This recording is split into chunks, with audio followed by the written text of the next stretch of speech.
So we're standing in line without boats and no pains, and a sink if you can, and the children in your own free hand.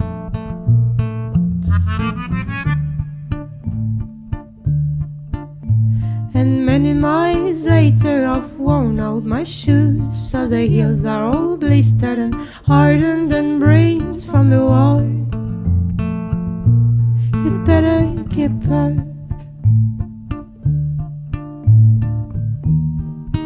Can stay now, you've got to carry all you can take, for they're on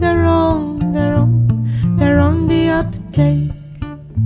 Bonjour à vous, monsieur Halabi, excusez-moi, mais je vous découvre. On est ici chez Albert, à Bergerac, au café chez Albert. Dominique Corbando donc vous a rencontré, et ou c'est peut-être vous qui avez rencontré Dominique, le café. D'accord. Et donc vous êtes syrien. Vous êtes né, je crois, à Latakia, donc Latakia, on va dire, Latakia, au nord-ouest de la Syrie. Est-ce que vous pouvez, dans un premier temps, nous présenter votre ville de Latakia? عم يطلب منك إذا فيك تشرح له عن ضيعتك بمدينة اللادية. تبعد 45 كيلومتر على مناطق حدود تركيا. حدود تركيا داهم المسلحين ودمروا كل شيء فيها، ما تركوا فيها شيء. ورجع استعاد الجيش من حاليا. هلا تهجرنا من المدينة نحن ونزلنا من القرية ونزلنا على المدينة هلا حاليا نحن. وعم نحاول نسعى جاهدين يعني نحقق شيء من خلال الوسط الفني اللي عم نشتغل عليه، يعني نطرح اللي عم نعيشه داخل بلدنا من خلال العمل الفني، يكون رسالة نوثقه توثيق لثقافتنا. Donc il habite dans un village dans la montagne de Latakia, de 45 km de la frontière turque. Donc cette ville qui était déjà prise par les Daesh, ils ont détruit la ville complètement. Ils sont obligés de quitter la ville comme réfugiés vers la grande ville de Latakia. Et depuis qu'il essaye de survivre avec ce qu'il fait comme article, comme je dis, œuvre d'art, dessin, puis voilà.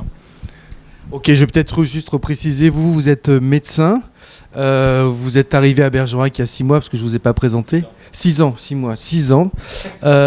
non pas après les événements de 2011, parce que vous étiez déjà arrivé en France en 1995, je crois. Oui, moi je suis venu depuis quand j'étais jeune, quoi. Et donc vous vous êtes installé ici à Andordogne il y a 6 ans. Très bien, en tout cas merci de faire la traduction. Alors avant de revenir un petit peu, on va parler un petit peu de la situation politique, mais avant j'aimerais revenir sur les œuvres qui sont exposées ici. Il n'y en a pas beaucoup. Alors c'est essentiellement un sculpteur, vous faites essentiellement des œuvres de sculpture. انت بتشتغل هلا بدي احكي اول شيء بالفتره الاولانيه عن الوضع السياسي، بعدين رح يحكي على الوضع الاعمال الفنيه اللي مساويها. عم يسال اذا انت نشاطك الاساسي هو النحت ولا في شيء ثاني؟ بالنسبه لشغلي عملي انا تحديدا النحت واقامه معارض نشاطات داخل المحافظات اللي فيها سلام، يعني فيها مستقره. حاليا عم تكون محصورة ضمن إطار مدينة اللادية تحديدا ضمن الجامعة، واللي عم تتم نشاطات من خلال العمل الفني وتواصله بالوسط الفني، إن كان نحت ولا كان جرافيك ولا إن كان تصوير. يعني من خلال الشغل عم نتواصل عليه ونشتغل بشكل دائم. هذا الموضوع ما في توقف إطلاقا، يعني المساحة محصورة ضمن مدينة اللادية تحديدا. L'activité principale, c'est la sculpture. Donc, il fait sur les bois, le dessin sur le planche en cuivre, comme on voit ici. Et il a fait pas mal d'expositions, donc nationales puis internationales. Donc, il a fait 2 fois à Paris, 2 fois à Madrid. Et وين كمان عملت؟ باريس 3 معارض، إسبانيا 5. En Espagne. D'accord, donc il est exposé, il a été invité, je pense, à l'Institut du monde arabe ou quelque chose comme ça, peut-être à Paris, en Espagne. Donc c'est essentiellement de la sculpture, soit sur cuivre, soit sur bois. Là, avec la crise, là, il a ramené vraiment les plus petites choses qu'il pourra le ramener. en sachant que celle-là, il a fait chez moi ici, à Bergerac, avec les bois de Bergerac. Hein. Donc ça, il a fait, ça fait quoi? Ça fait quelques jours qu'il est terminé, il a fait ici. Et les grosses offres, elles sont même restées dans certaines centrales culturelles à Madrid et à Paris, les plus grosses qui font presque 40-45 kilos. Donc c'est énorme, il ne pourra pas les transporter, tout ça, donc il a laissé sur place. Bien, alors je découvre les œuvres aujourd'hui. Je n'ai pas trop pu voir ce que vous aviez fait avant.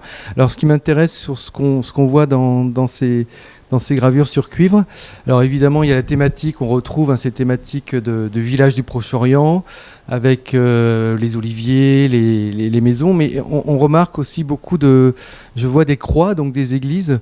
Est-ce qu'il y a une signification particulière? Est-ce que c'était le fait de marquer le côté multiculturel de Latakia? Je crois qu'il y a des chrétiens, il y a une communauté chrétienne. Est-ce que pour vous c'était important de montrer cet aspect dans vos œuvres؟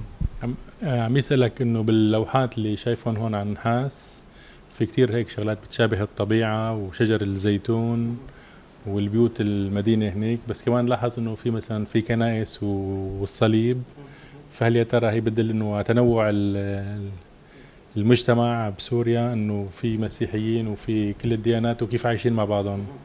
المدينة بلادية تحديدا في تعايش مختلط بين إسلام ومسيحية وحوارية متواصلة وتعايش كتير. بعد دخول داعش على المدينة تم التهجير من كافة الأطراف يعني وتدمير البناء بما فيه يعني.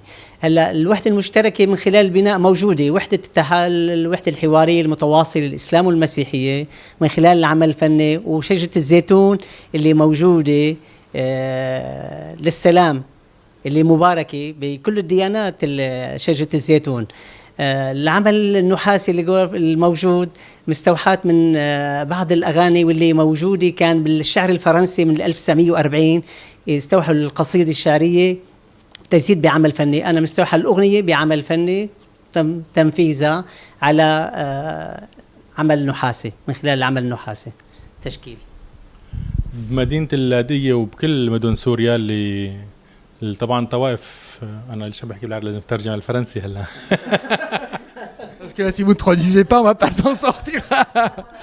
Dans la ville de Latakia et toutes les villes en Syrie, il y a toujours tous les religions qui vivent tout le temps depuis l'éternité en paix. Donc le conflit avec les terreurs de Daesh, c'est rien à voir avec la vraie religion. Donc ils sont toujours en garde avec des communications, d'activités ensemble. Tout le monde vit ensemble, quoi, en paix, tranquille. La Saint-Paul, de toutes ces œuvres qu'il a fait, il a aspiré d'une série d'une grande chanteuse libanaise, Fayrouz. Ah, Fayrouz.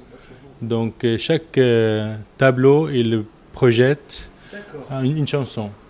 D'accord, donc chaque tableau représente une chanson de Fayrouz. Exactement. Okay. Très bien.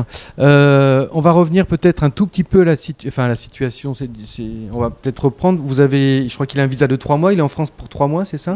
En France. Je sais que Latakia était une première région où en 2011, il me semble, peut-être que je dis des bêtises, où il y a eu un soulèvement, il me semble, contre le gouvernement en place. Et Latakia est aussi le fief de Bachar el-Assad. Est-ce qu'à l'époque, il était présent au moment de ces événements? Et quel était comment lui, il a vécu ce soulèvement de 2011, le printemps de Jasmin?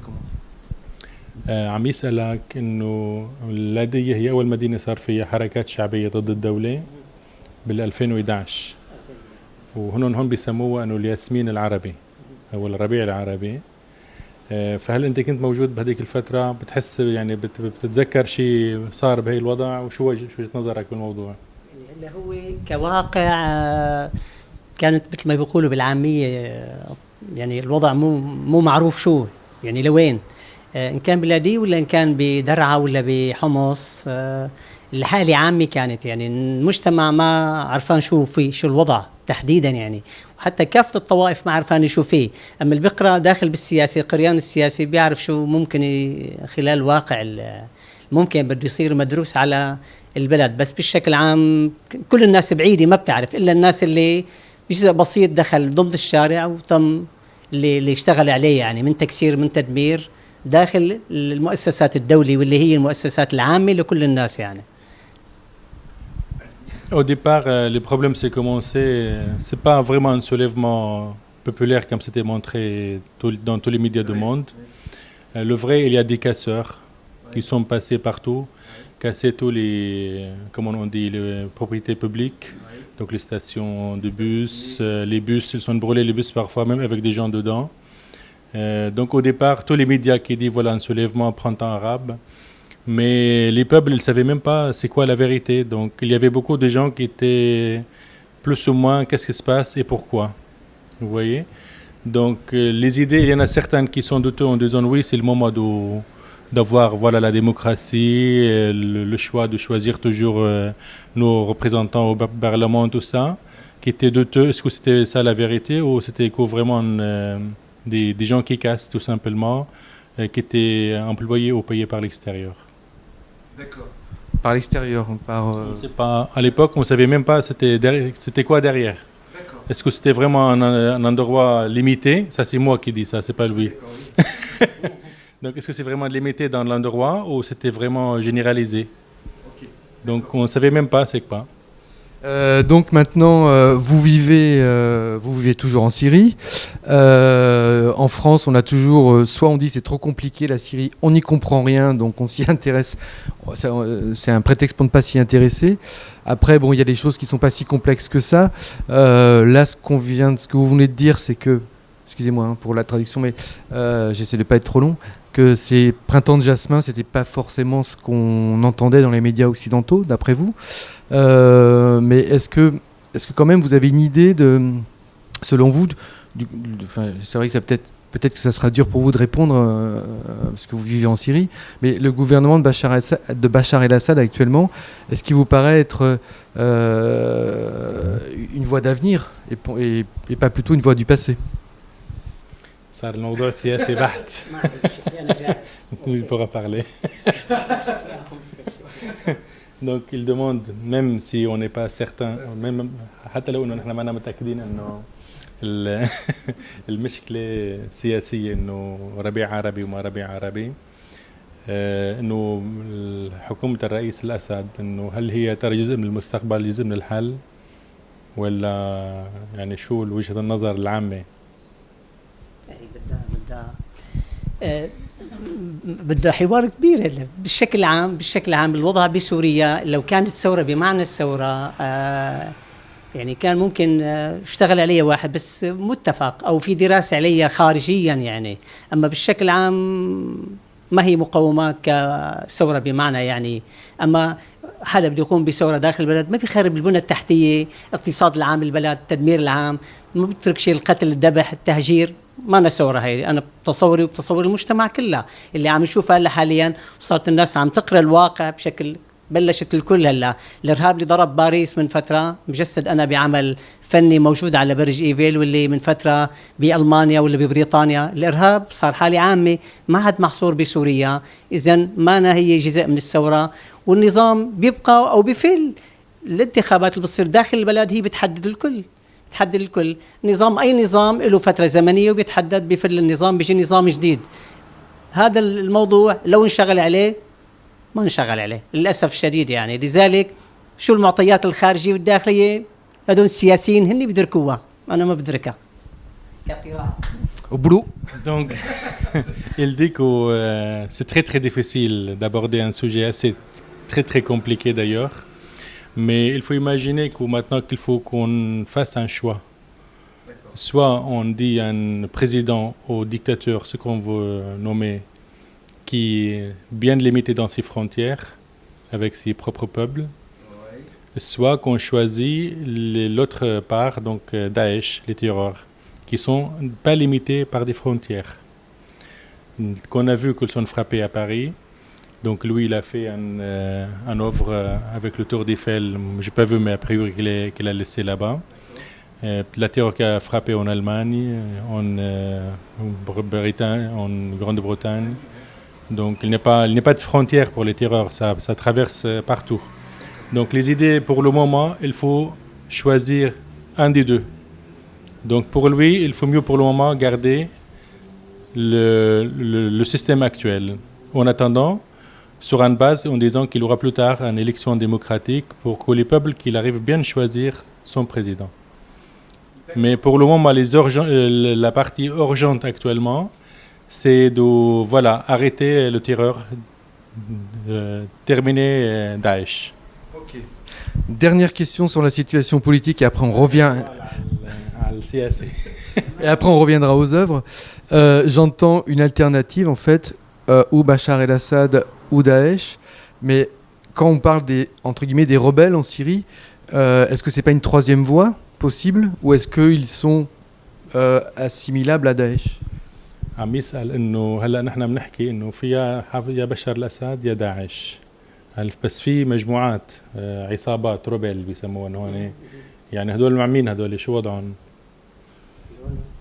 العصابات الموجودة في لها أطراف تركيا، السعودية، قطر، أمريكا، إيران، أطراف كثيرة. كل دولة لها مجموعة من المسلحين عم تشتغل عليها، له حصص عم يشتغلوا عليها. وضع البلد.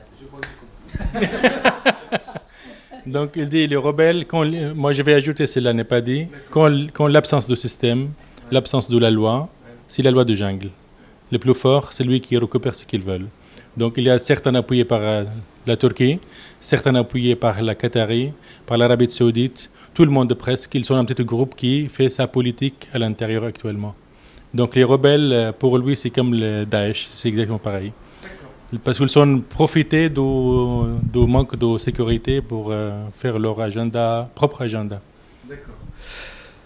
Vous, en tant qu'artiste, vous avez commencé dans les années 70, je crois. أنت كفنان بلشت ب 1900 أي سنة بدأت أعمالك؟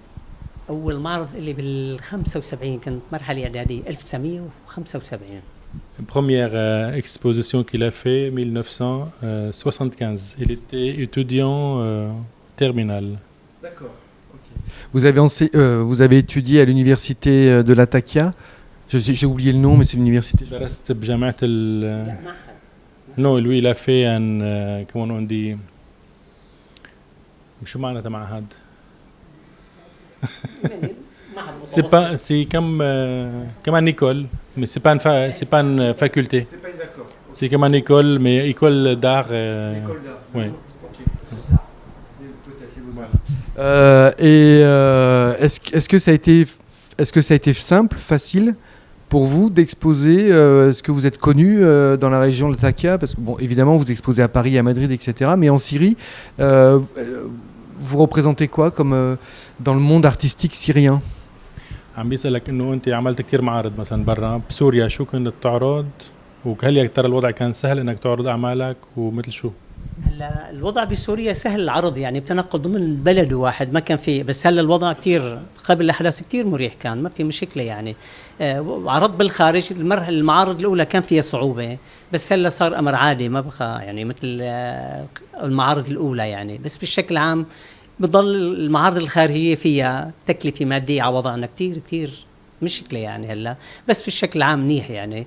وصار في عنده تجربة واحد اللي بده يقدم بكل بلد، مثل ما شفت الأعمال الصغيرة غير الأعمال الكبيرة، ما فينك تجيبها هي مشان نقل مشان سفر مشان كذا، لذلك عم نسعى بالأعمال الأحجام الصغيرة مشان الأمر هذا تحديدا يعني.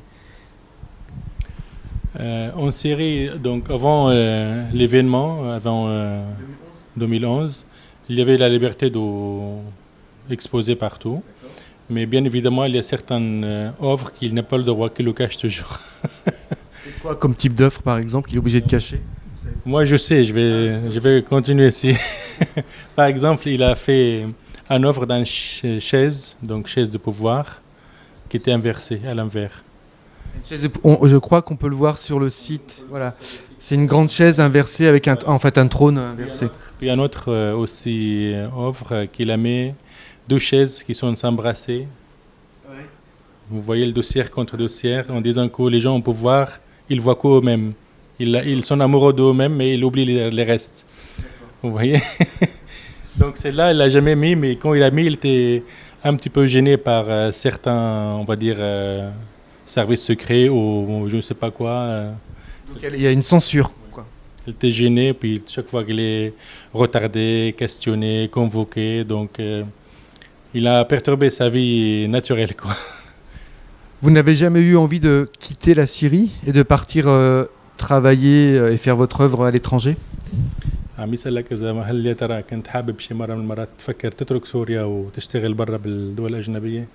من زمان حلم يعني واحد من حلم انه يشتغل علي واحد هذا الموضوع يعني وعم نحقق عم نحاول نسعى الموضوع هذا مشان الشغل هذا يعني قد يكون في شيء افضل من شيء يعني بيطمح الفنان في طموح مو واقف مستقر في طموحه بشكل دائم الاعمال ساحات عامه اعمال كبيره ماكيت العمل هي اعمال عباره عن ماكيتات صغيره لمساحات لاعمال كبيره الشغل عليها يعني طموح الفنان بس حط من طموحه وخلاص وقف لذلك في بشكل دائم في طموح عند الفنان.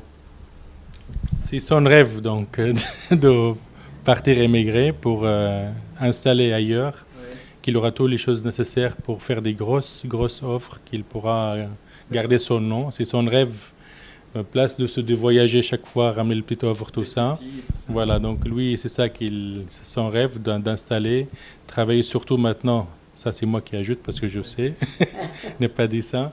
Il n'y a plus de marché d'art en Syrie parce que les gens sont tellement pauvres qu'il arrive parfois pas manger, trouver quelque chose à manger, à vivre.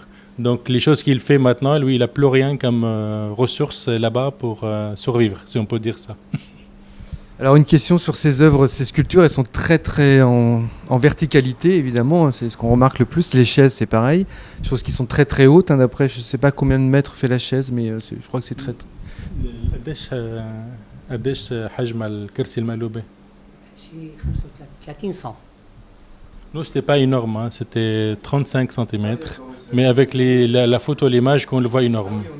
Oui, avec la présentation de l'image. معمولة ماكيتات لعمل كبير ساحة كبيرة ضمن ساحة كبيرة عمل كبير هي الأعمال كلها موجودة مشان هيك بس بدها جهة. Pour lui, c'est des maquettes pour faire quelque chose qui ressemble plus grand. Mais ça, c'est que les maquettes pour lui. Voilà. Ouais. Et cette œuvre donc hybride, parce que du bois de Dordogne avec un artiste de Syrie, ça donne ça. Autant on voit l'inspiration, enfin évidemment de façon très empirique, on voit l'inspiration des petites maisons, des églises, le poisson.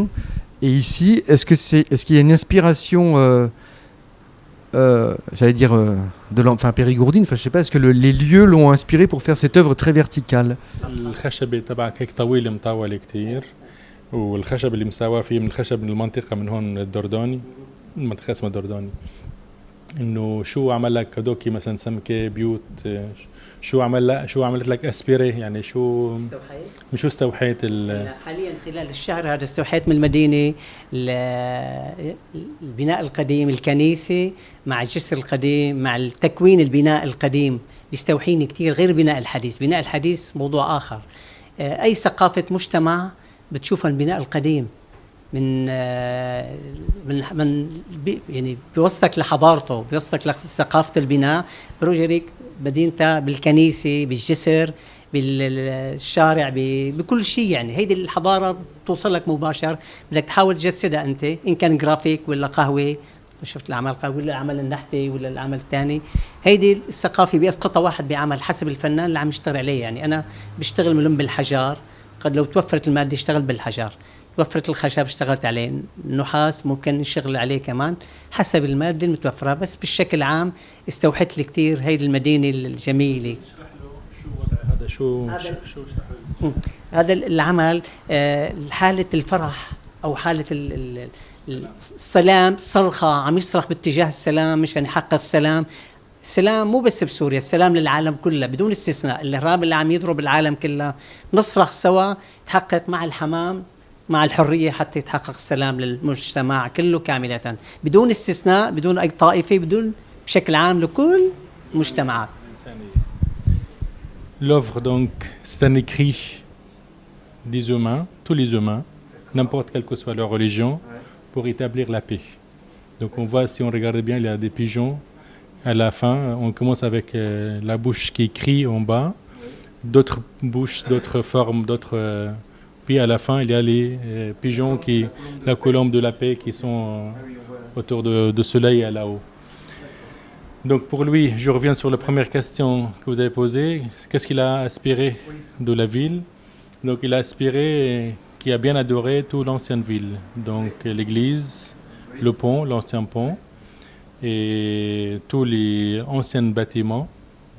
Pour lui, c'est la clôture de la ville. Et là, il est actuellement en train de faire une énorme coupe de vin qu'il a dessiné dedans. Il a gravé avec des bois. Donc le pont avec l'église et avec des grappes de raisin dedans.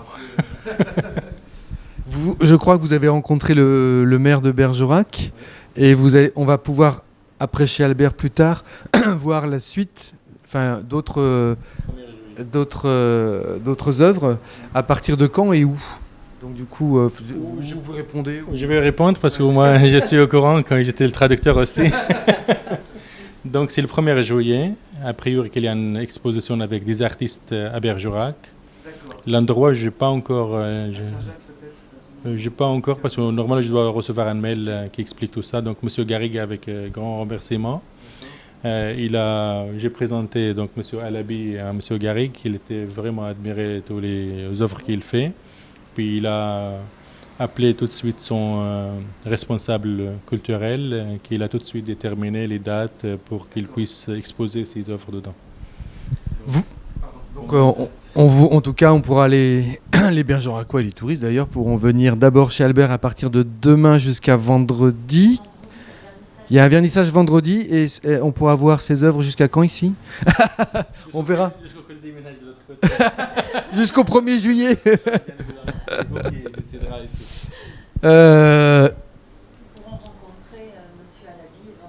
Donc vendredi, vernissage à 18h30. Quelque chose comme ça, en présence de l'artiste. Je remercie aussi M. Thiraud, Michel, qui nous a présenté. Le maire de Lambras. Le maire de Lambras, qui a présenté Madame avec son aimabilité de nous recevoir ici pour qu'il puisse exposer chez elle. Bien, ben voilà, ils se connaissent un peu, hein, je crois qu'ils travaillent un peu ensemble. Merci beaucoup. Et puis vous repartez donc en Syrie, quand est-ce que vous repartez? ما بعرف بدي ضل مرة رست On l'espère peut-être. Il était, quand le premier jour qu'il était arrivé ici, il était surpris que l'électricité ne se coupe pas. Donc il dit, mais c'est pas normal ça. Donc là maintenant, il aime bien rester. Donc on verra s'il a plein d'idées dans sa tête, puis j'espère qu'il va pouvoir faire des œuvres de travail, tout ça. Très bien. Merci beaucoup. Merci à vous.